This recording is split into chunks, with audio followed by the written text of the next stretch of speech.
Fundjava rikthen rreshjet e shiut, ja surprizat e motit, temperaturat pritet të shënojnë. Për ditën e sotme vendi ynë do të ndikohet nga kushte atmosferike të paqëndrueshme. Moti parashikohet me vranësira të dendura, të cilat pas orëve të mesditës do të vijnë në paksim. Rreshjet e shiut parashikohen të jenë prezente që në orët e para të 24 orëshit në pjesën më të madhe të vendit me intensitet ulët, heraherës shtrëngata shiu shoqëruar me shkarkesa elektrike lokalisht preshër.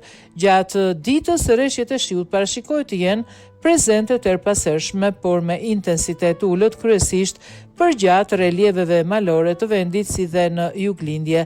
Temperaturat maksimale do të arrijnë deri 30 gradë Celsius, ndërsa ato minimale në 12 gradë Celsius. Era do të fryjë me drejtim nga kuadrati i veriut me shpejtësi mesatare 7 metër në sekond, ndërsa përgjatë vijës bregdetare dhe zonat luginore, era heraherës me shpejtësi deri 15 metër në sekond.